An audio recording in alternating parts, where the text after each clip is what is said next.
Mount Harvey, जो कि Canada के एक प्रोविंस ब्रिटिश कोलंबिया का हिस्सा है। ये माउंटेन सी लेवल से 5420 फीट ऊंचा है, यानी जमीन से 1650 मीटर ऊपर, और इसके टॉप से ब्रेथ टेकिंग व्यूज आते हैं और इन्हीं व्यूज की वजह से लोग पागल है इसके टॉप पर जाने के लिए। लेकिन 8 अप्रैल 2017 में माउंट हार्वी पर एक ऐसा एक्सीडेंट हुआ जिसे सुनने के बाद आपके पैरों तले जमीन निकल जाएगी। इस दिन एरिक और इसके साथ 5 और लोग माउंट हार्वी के टॉप पर जा रहे थे और ये हाइकिंग ग्रुप अपनी डेस्टिनेशन से कुछ ही मील दूर था। लेकिन तभी एरिक कहता है कि वो बहुत ज्यादा थक गया है, अब उसे आगे चलने में बहुत ज्यादा प्रॉब्लम हो रही है, वो यहीं पर कुछ देर आराम करेगा। और उसने अपनी सारी टीम से ये कहा कि वो आगे चलना शुरू करे। वो कुछ ही देर आराम करने के बाद उनसे आकर मिल जाएगा और वो सब एरिक को उधर ही छोड़कर आगे बढ़ने लगे। और जैसे जैसे वो कदम बढ़ा रहे थे, उन्हें ये नहीं पता था कि ये उनकी जिंदगी के आखिरी कदम होने वाले हैं और कुछ ही देर में वो पांचों इस दुनिया को अलविदा कहने वाले हैं। आइए इस ग्रेट ट्रेजेडी के पीछे की मिस्ट्री को समझते हैं उमर एक्सपो की आज की इस वीडियो के अंदर।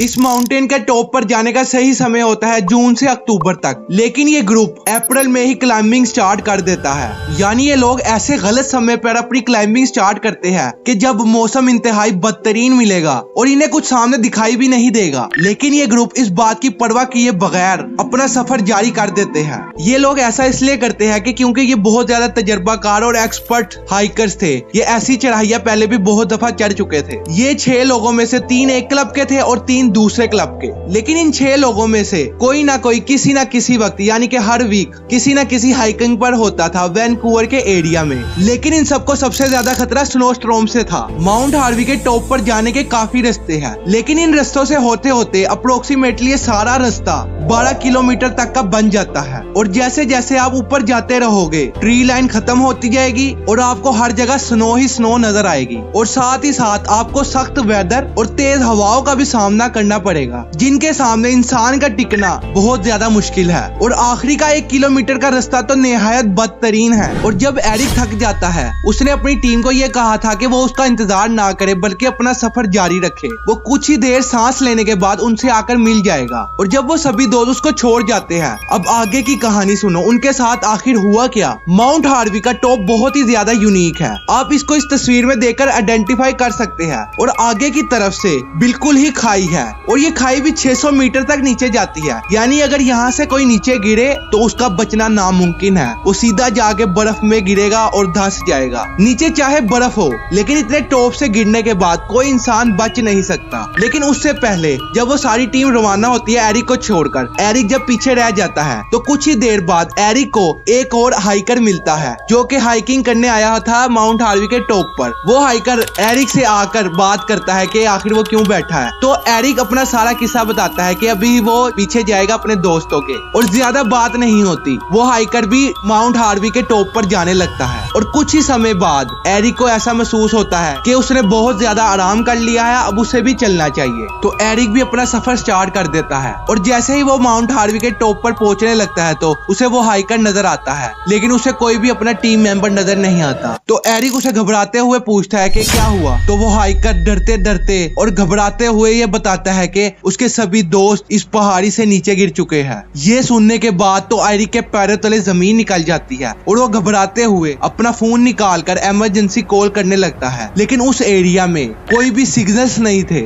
एरिक को ये तो पता था कि वो जितनी ऊंचाई से नीचे गिरे हैं उनका बचना नामुमकिन है, लेकिन एरिक हार नहीं मानता। उसे ऐसा लगता है कि शायद उसके दोस्त बचे हो। तो इसी चक्कर में वो इमरजेंसी कॉल करने लगता है, लेकिन सिग्नल ना होने की वजह से वो चलते चलते दोनों माउंट हार्वी से नीचे आ जाते हैं। फिर जाके उन्हें कहीं सिग्नल मिलता है तो वो फौरन इमरजेंसी कॉल कर सारी सिचुएशन बताते हैं। और साथ ही साथ एरिक ये सोच रहा होता है कि उसके दोस्त जिंदा हो गए और वो मदद की तलाश में हो गए। इतने में रेस्क्यू सफर शुरू हो जाता है जिसके अंदर 40 पर्सन होते हैं और 2 हेलीकॉप्टर भी। साथ ही साथ डॉग्स भी होते हैं इनके साथ। और पूरी रिसर्च टीम उस दिन तलाश करती है अपनी पूरी जान लगाकर, लेकिन उन हाइकर्स का कहीं नामो निशान नहीं मिलता और साथ ही साथ मौसम भी खराब हो रहा था। तो फैसला फिर ये होता है कि कल रिसर्च टीम दोबारा अपना मिशन शुरू करेगी। तो अगले दिन मिशन फिर से शुरू होता है और एरिक यही सोच रहा था कि उसके दोस्त अभी भी जिंदा हो शायद। और इतनी देर में रिसर्च टीम को 4 डेड बॉडीज मिलती है और ये डेड बॉडी उन्हीं हाइकर्स की होती है और इनका सारा सामान जैसे कि जूते वगैरह इनके आसपास ही होते हैं। लेकिन अभी भी एक डेड बॉडी नहीं मिलती और ऐसा लगता है कि शायद वो जिंदा हो और मदद की तलाश में इधर उधर घूम रहा हो। लेकिन बदकिस्मती से वो भी मिल जाता है, लेकिन वो भी जिंदा नहीं होता। इस तरह एरिक की उम्मीद भी टूट जाती है। एरिक सोचता है कि अगर वो कल सांस ना लेता तो आज वो भी इनके साथ मरा पड़ा होता। लेकिन आप ये सोच रहे होंगे कि ये ऊपर से गिरे कैसे। आपके भी ज़हन में ये बात आई होगी कहीं वो दूसरा जो हाइकर बंदा मिला था एरिक को ऊपर, उसी ने तो इनको धक्का नहीं दिया। लेकिन ऐसा नहीं था। जब मैं भी इस पर रिसर्च कर रहा था तो मुझे भी ऐसा ही लगा था। आखिर उनके साथ हुआ क्या, चलिए बताता हूँ। दोस्तों, वीडियो में आगे बढ़ने से पहले मैं आपको ये बता दूं कि ये चैनल अभी बिल्कुल न्यू है, तो जल्दी से सब्सक्राइब कर लो। ये आपके लिए तो फ्री है,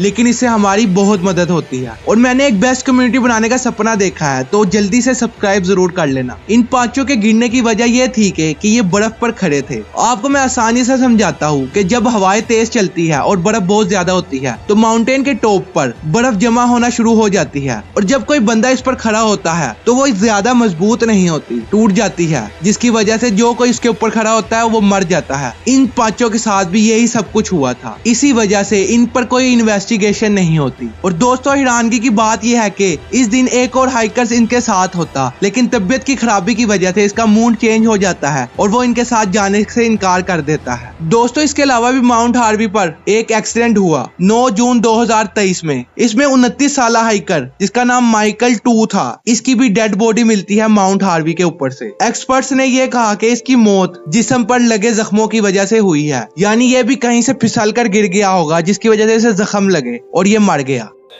A sad update to the search for a missing hiker near Lions Bay. Michael 2's body was found near the peak of Mount Harvey Thursday evening.